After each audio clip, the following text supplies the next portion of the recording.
السلام عليكم ورحمة الله. من حفتي بيشو عمليات كري معدة برني ذكا. وزن السروي 160 كيلو بزيادة وكم ترنبه. أنواع طريقة شن بكارين أكلوا يخون في ضعيف كموا. ضعيف يجبومه بس دوار عينن هات مستوى وزني زاران وزيادريش. بس حفتي روي عمليات كري الحمد لله. استوى مداوشتن دريها. إن شاء الله بس شم ديت أخواريو.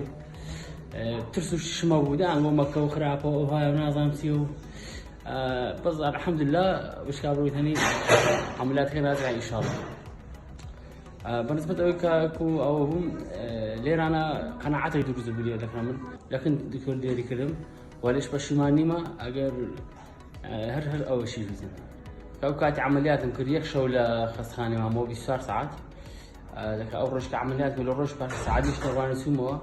خدمة گزارش باش يعني دستي أقول بيت تورا كان زورك بكن بأنواع يعني بهم الشيء وكان يعني تقصيرين لخدمة گزاري بهم نوع شيء يعني لخدمتنا خوشينا خواي ورا بركة بختمانيان إن شاء الله بركة زيادة كوتي خوصانيا لو خدمتي خرشي لو خدمتي أم لدي بالنسبة يعني خواردني أو حفتي روي خواردني مشربة بوها برين فريش يعني برتقاري آي شفتي تايب بس بكميسة شيري حيواني طبيعي أوشتانا بود زارو يعني كسك بري كوبي تخسر برين ديزمير ليبكا هسه ما يقولون راح دوشاهم خارج دوشاي طبيعي يعني خرماي زور طبيعي بمو زورش يعني في مرتاحة بقرعان آزارنا والله يعني من آزار شيء أو هالبي تقدر عملياتنا هي جوري براي بس بكو بري آزار شو عمل بيزور بآزار خنا ولا آزار خوانا بلا لساوي كعمليات وبنزي عام عملياتك يعني بنازور بمكرة بس هاركوني كرا